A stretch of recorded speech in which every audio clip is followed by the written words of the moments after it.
Afran Nisho the boss.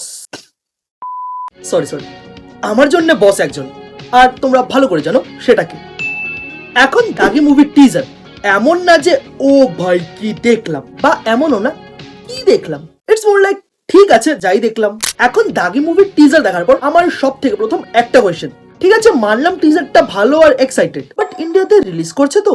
এখন দাগি মুভির teaser খুবই এক্সাইটিং, যেখানে যদিও টিজার দেখার পর স্টোরি লাইন এতটা ক্লিয়ার না, বা বলতে পারো টিজারের মধ্যে গল্প নিয়ে এত কিছু রিভিল করা হয়নি, বাট ভিজুয়ালি এখানে টিজারটা দেখতে ভালো লাগছে, যেখানে আমরা নিশোর একটার থেকে বেশি লুক দেখতে পাচ্ছি। সো এইটুকু এটলিস্ট বলাই যায় এখানে নিশো বা নিশান ক্যারেক্টারটার জার্নি দেখানো হবে, মানে এখানে সে কি হবে একটা নর্মাল লাইফ থেকে দাগি আসামি হয়ে ওঠে ওইটা, তাই এই মুভির নাম দাগি।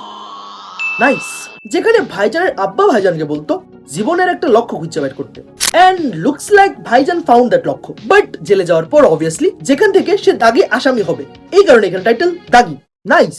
যেখানে টিজারটাকে যেভাবে প্রেজেন্ট করা হয়েছে, যার মধ্যে এখানে নিশানের ডিফারেন্ট লুকস দেখানো হচ্ছে, যেগুলো অবভিয়াসলি ডিফারেন্ট টাইমলাইনের, আর তাছাড়া এখানে র্যাপিডলি ফাস্ট কাটের মধ্যে কিছু শর্টস, যেমন জেলের মধ্যে অ্যাকশন, মুখের ভেতর থেকে বাহুবলী বাহুবলীটা ফিল নিয়ে বেরিয়ে আসা, সাথে ব্যাকগ্রাউন্ড মিউজিক আর ডায়লগের ইউজ করে এখানে যেভাবে এই ট্রেলারটাকে সাজানো হয়েছে, স্পেশালি যেভাবে এখানে ডায়লগস আর ব্যাকগ্রাউন্ড মিউজিকের সাথে খেলা হয়েছে, মানে পুরো ট্রেলার শুধু দুটো ডায়লগস, আর এই দুটো ডায়লগসই পুরো ট্রেলারের মুড সেট করে দিচ্ছে, মানে এখানে আমরা কি এক্সপেক্ট করতে পারি ওইটা। আর টু বি ফেয়ার, আমি এখানে আফরান নিশোর এর আগে শুধু দুটো কাজ দেখেছি, একটা হচ্ছে সুড়ঙ্গ, আরেকটা হচ্ছে পুনর্জন্ম। যেখানে সুড়ঙ্গ মুভিটা অবভিয়াসলি একটা ভালো মুভি, আর পুনর্জন্ম নাটকের কনসেপ্টটা অনেক ভালো। একটা রিস্কি কথা বলছি, বাংলাদেশের নাটকগুলো আমার এতটাও ভালো লাগে না।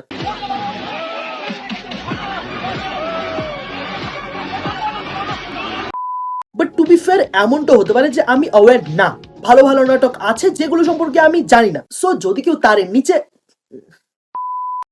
তারের ওই পার থেকে দেখছো, তাহলে কমেন্টে গাল না দিয়ে কিছু ভালো নাটক সাজেস্ট করতে পারো। Back to the topic.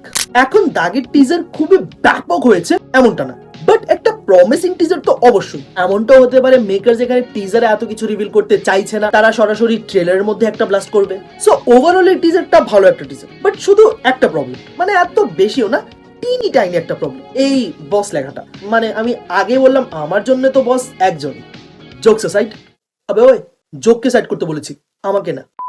Overall দাগির teaser একটা ভালো টিজার, যেটা দেখার পর এক্সাইটমেন্ট তো অবশ্যই বেড়ে যায়। সো হোপফুলি এটা ইন্ডিয়াতেও রিলিজ হয়ে যাক, সেম ডেটে না হলেও হবে, কারণ ফার্স্ট ডে ফার্স্ট তো সিকান্দার দেব ভাই রক্স। বাকি তোমাদের এই টিজার কেমন লেগেছে? ইউ নো হোয়াট, স্ক্রু ইট, তোমরা কোথা থেকে এই ভিডিওটা দেখছো ওইটা কমেন্ট লিখে জানাও। যদি এই ভিডিও একটু কম খারাপ লাগে তাহলে লাইক করো, আর যদি খারাপ নাই লাগে তাহলে শেয়ার করতে পারো। বাকি তোমরা কি মার্ভেলের কামব্যাক সম্পর্কে জানতে চাও, তাহলে ওপর ভিডিওটা দেখো, আর পপ কালচার রিলেটেড অন্য কিছু দেখার জন্য নিচের ভিডিওটা। সাথে আমার 500 সাবস্ক্রাইবার্স প্লিজ তাড়াতাড়ি কমপ্লিট করে দাও। সাবস্ক্রাইব।